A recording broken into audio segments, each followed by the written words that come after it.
여러분, 안녕하십니까? 오늘은 조금 무거운 이야기를 해볼까 합니다. 혹시 요즘 거울 보셨습니까? 언제부터인가 낯선 얼굴이 비치지 않던가요? 주름진 이마, 흰 머리. 그런 외모의 변화가 아닙니다. 제가 말하는 건 그 눈빛입니다. 언제부터인가 자신감이 사라지고 불안함이 가득한 그 눈빛 말입니다. 저도 그랬습니다. 50대 중반 명예퇴직 통보를 받던 그날.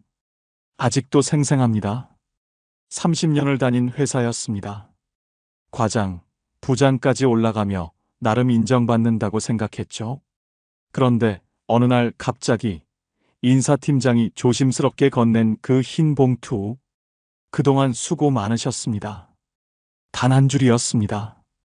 그날 저녁 집에 돌아와 아내에게 말하지 못했습니다. 아이들에게도 말하지 못했습니다. 혼자 소주잔을 기울이며 생각했죠. 이제 뭘 하고 살지? 오늘 이 이야기를 시작하는 이유는 제가 겪었던 그 막막함을 여러분도 지금 느끼고 계실지 모르기 때문입니다. 퇴직, 그리고 시작되는 악몽. 첫 번째 현실. 사라지는 존재감. 김성호 씨, 58세. 대기업 생산관리팀에서 30년을 일했습니다. 퇴직 후 3개월, 그는 매일 아침 7시에 일어났습니다. 습관이었죠. 양복을 입고 넥타이를 매고 거울 앞에 섰습니다. 그런데 갈 곳이 없었습니다. 처음 한 달은 그래도 괜찮았습니다. 좀 쉬어야지 하며 자위했죠. 하지만 2달째 아내의 눈빛이 달라졌습니다. 여보, 오늘도 집에 있어요? 그 한마디에 가슴이 철렁 내려앉았다고 합니다.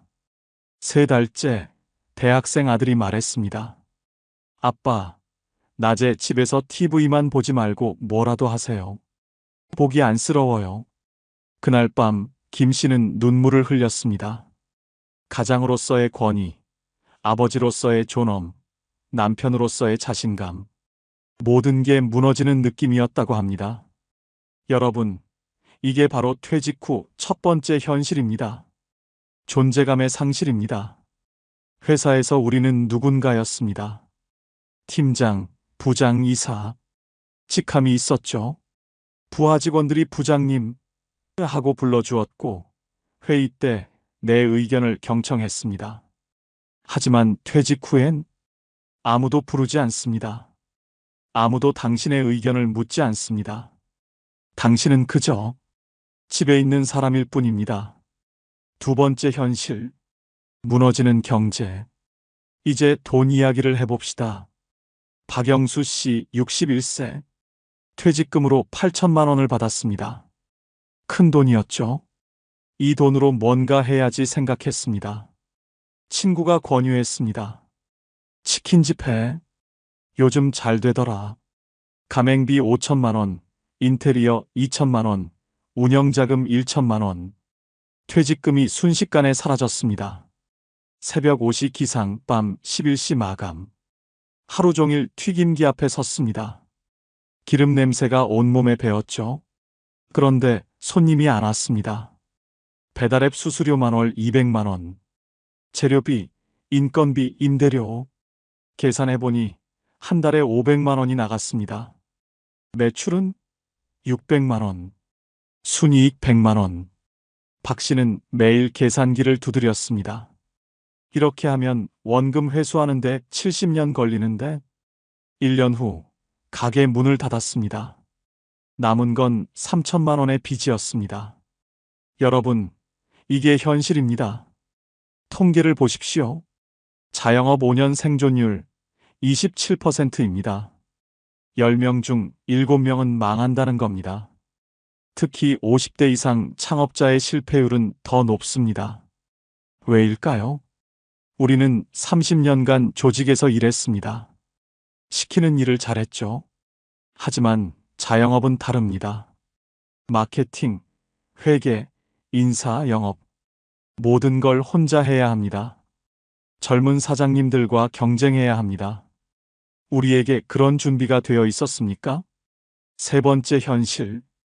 깨지는 관계. 정미숙 씨 56세. 남편이 퇴직한 지 2년이 됐습니다. 처음엔 좋았습니다. 이제 같이 여행도 다니고 취미 생활도 하면 되겠네 생각했죠. 하지만 현실은 달랐습니다. 남편은 매일 집에서 TV를 보거나 핸드폰만 들여다봤습니다. 밥은 배고픈의 한마디면 끝이었습니다. 설거지는 내가 할게 하더니 10분 만에 포기했습니다. 어느 날 정 씨가 폭발했습니다. 당신 왜 이래요? 집에만 있으면서 아무것도 안 하면서 밥은 세 끼 다 챙겨달라고 하고. 남편이 대답했습니다. 내가 뭘 할 수 있겠어? 나이 먹어서 아무도 안 써주는데. 그 순간 정 씨는 깨달았습니다. 자신이 사랑했던 그 당당한 남자는 이미 사라졌다는 걸. 이혼까지 생각했습니다. 실제로 황혼 이혼율 매년 증가하고 있습니다.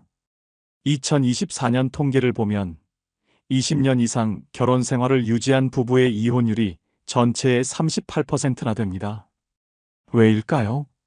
퇴직 전에는 각자의 영역이 있었습니다. 남편은 회사, 아내는 집안일. 그런데 퇴직 후엔 24시간 함께입니다. 준비 없이 맞이한 이 시간은 축복이 아니라 지옥이 됩니다. 왜 우리는 이렇게 됐을까? 잠깐 여기서 멈춰 봅시다. 왜 우리는 이렇게 됐을까요? 우리가 게을러서? 우리가 무능해서? 아닙니다. 우리는 성실했습니다. 30년, 40년을 일했습니다. 새벽 첫 차 타고 출근하고 밤늦게 퇴근했습니다. 회식 자리에서 웃었고 상사 눈치 보며 야근했습니다. 가족을 위해서, 아이들 교육비 위해서, 집 마련하기 위해서 우리는 최선을 다했습니다. 그런데 왜 이렇게 됐을까요? 첫 번째 이유, 준비 없는 퇴직. 솔직히 말해봅시다. 우리 중 몇 명이나 퇴직을 진지하게 준비했습니까? 40대에 우리는 생각했습니다. 아직 젊어. 60까지는 일하겠지. 50대 초반에도 생각했습니다. 아직 10년 남았어. 그러다 갑자기 통보받습니다. 명예퇴직 대상자입니다. 그제야 우리는 당황합니다. 이럴 줄 몰랐는데. 몰랐다고요? 정말 몰랐습니까? 아닙니다. 알고 있었습니다. 선배들이 퇴직하는 걸 봤습니다. 뉴스에서 조기 퇴직 얘기가 나오는 걸 들었습니다. 그런데 우리는 외면했습니다. 나는 아니겠지. 나는 다를 거야. 이게 첫 번째 실수였습니다. 부정의 늪에 빠진 겁니다.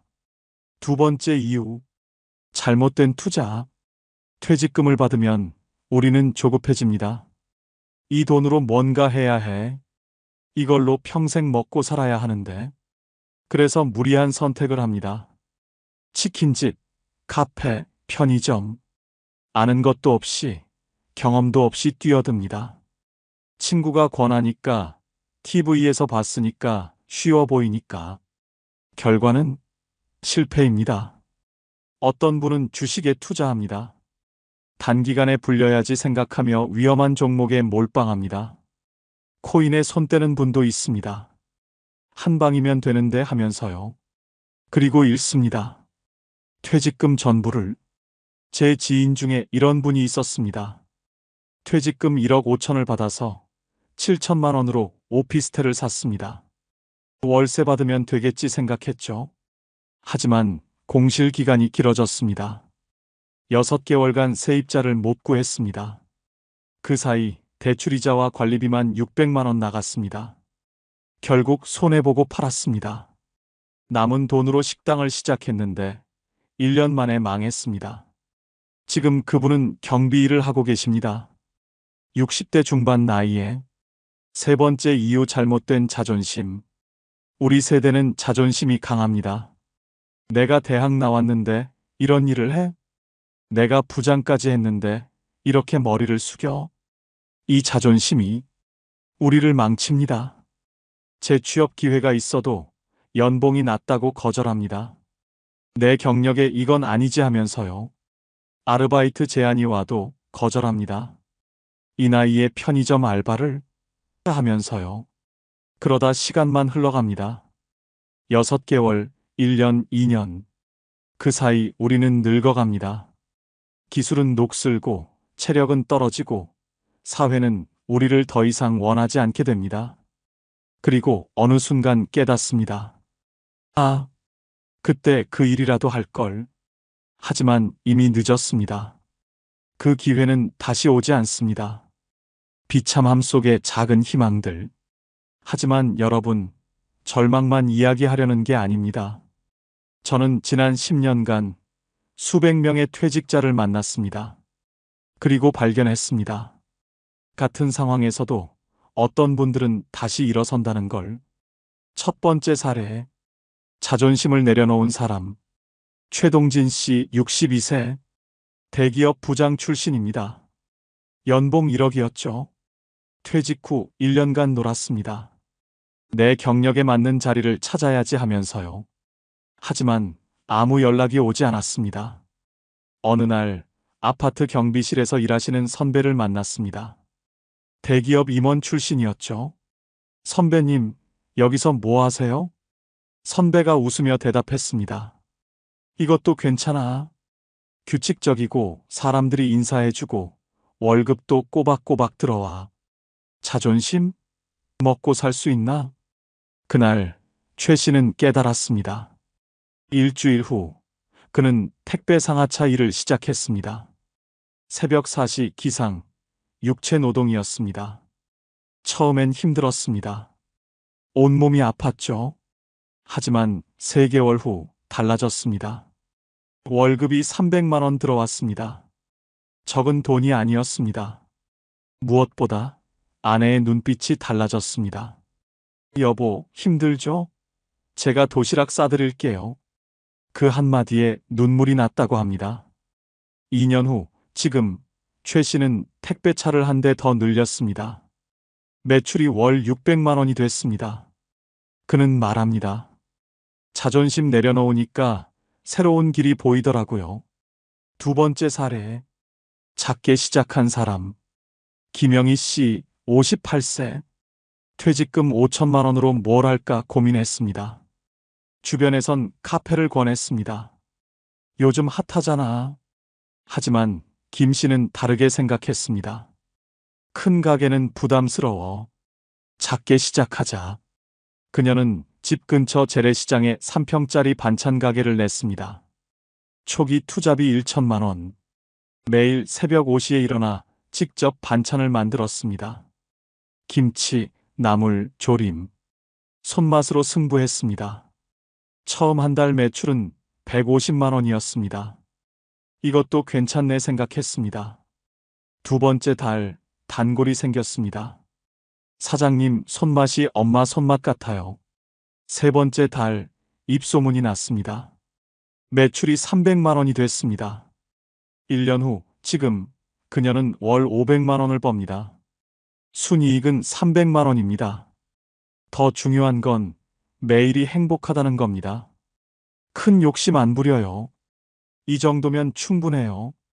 빚도 없고 건강하게 일할 수 있잖아요. 세 번째 사례. 새로운 관계를 만든 부부. 이철수 박순자 부부, 둘 다 60대. 남편 퇴직 후 1년간 부부싸움이 끊이지 않았습니다. 이혼까지 생각했죠. 어느 날 아내가 제안했습니다. 우리 같이 뭐라도 해요. 이렇게 집에만 있으면 미쳐요. 처음엔 거절했습니다. 내가 뭘 할 수 있겠어. 하지만 아내가 끈질겼습니다. 결국 둘은 함께 자격증을 땄습니다. 청소관리사 자격증이었습니다. 그리고 청소대행업을 시작했습니다. 처음엔 부끄러웠습니다. 우리가 청소를 해? 하지만 일을 하다 보니 재미가 있었습니다. 여기 좀 더 닦아야겠어. 당신, 이건 이렇게 하는 거야. 서로 의지하고 대화하고 협력하게 됐습니다. 1년 후, 그들의 관계는 완전히 달라졌습니다. 퇴직 후가 오히려 더 좋아요. 우리 이제 친구처럼 지내요. 지금 당장 시작해야 할 것들. 자, 이제 현실로 돌아옵시다. 여러분은 지금 어디에 계십니까? 아직 재직 중이십니까? 그렇다면 축하합니다. 아직 준비할 시간이 있습니다. 이미 퇴직하셨습니까? 괜찮습니다. 늦지 않았습니다. 지금 당장 시작하십시오. 해야 할 첫 번째 일, 정직한 재무 점검. 책상에 앉으십시오. 종이와 펜을 꺼내십시오. 그리고 적으십시오. 지금 가진 자산이 얼마입니까? 퇴직금, 예금, 부동산. 매월 나가는 고정비가 얼마입니까? 생활비, 보험료, 공과금. 매월 들어오는 수입이 얼마입니까? 연금, 아르바이트, 임대료. 계산해 보십시오. 지금 자산으로 몇 년을 버틸 수 있습니까? 5년입니까? 10년입니까? 20년입니까? 이 숫자를 직시하십시오. 외면하지 마십시오. 해야 할 두 번째 일, 자존심 버리기. 거울을 보십시오. 그리고 자신에게 물으십시오. 나는 지금 무엇을 할 수 있는가? 과거의 직함은 잊으십시오. 과거의 연봉도 잊으십시오. 지금 이 순간 당신이 할 수 있는 일이 무엇입니까? 경비일, 할 수 있습니다. 청소일, 할 수 있습니다. 택배일, 할 수 있습니다. 자존심이 밥 먹여줍니까? 자존심이 집세를 내줍니까? 지금 필요한 건 일입니다. 수입입니다. 먹고 사는 거입니다. 해야 할 세 번째, 일 작게 시작하기. 창업을 생각하신다면 작게 시작하십시오. 퇴직금 전부를 쏟아붓지 마십시오. 절반도 쓰지 마십시오. 1,000만 원으로 시작할 수 있는 일을 찾으십시오. 실패해도 다시 일어설 수 있는 금액으로 시작하십시오. 큰 가게가 답이 아닙니다. 작은 온라인 판매도 사업입니다. 작은 반찬 가게도 사업입니다. 규모가 작으면 실수도 작습니다. 배움도 빠릅니다. 해야 할 네 번째 일, 관계 회복하기. 오늘 저녁 배우자에게 말하십시오. 여보, 미안해. 그동안 힘들게 했지. 자식들에게 전화하십시오. 나 요즘 이런 일 시작했어. 많이 바빠졌어. 친구들을 만나십시오. 하지만 술자리는 줄이십시오. 돈만 나갑니다. 대신 산책을 하십시오. 도서관을 가십시오. 관계가 회복되면 삶이 회복됩니다. 여러분, 오늘 제 이야기를 들으시며 마음이 무거우셨을 겁니다. 혹시 나도 저렇게 되는 건가? 두려우셨을 수도 있습니다. 혹시 이미 늦었어 포기하고 싶으셨을 수도 있습니다. 하지만 제가 마지막으로 드리고 싶은 말씀이 있습니다. 아직 늦지 않았습니다. 50대는 새로운 시작입니다. 60대도 마찬가지입니다. 우리에겐 아직 20년, 30년의 시간이 남아 있습니다. 이 시간을 어떻게 쓸 것인가는 오로지 여러분의 선택입니다. 자존심을 붙잡고 쓰러질 것인가? 아니면 자존심을 내려놓고 다시 일어설 것인가? 과거의 영광을 붙잡고 한탄할 것인가? 아니면 현재의 작은 기회를 붙잡고 전진할 것인가? 선택은 여러분의 것입니다. 저는 여러분을 응원합니다. 오늘도 새벽같이 일어나 일터로 향하는 모든 분들, 작은 가게 앞에서 손님을 기다리는 모든 분들, 다시 시작하기 위해 용기를 내는 모든 분들, 여러분은 대단한 사람입니다. 나이는 숫자일 뿐입니다. 중요한 건 오늘 무엇을 하느냐입니다. 내일부터가 아닙니다. 오늘부터입니다. 지금 이 순간부터입니다. 일어나십시오. 움직이십시오. 시작하십시오. 여러분의 인생은 아직 끝나지 않았습니다. 여러분의 새로운 장이 지금 시작됩니다. 저는 여러분을 믿습니다. 감사합니다.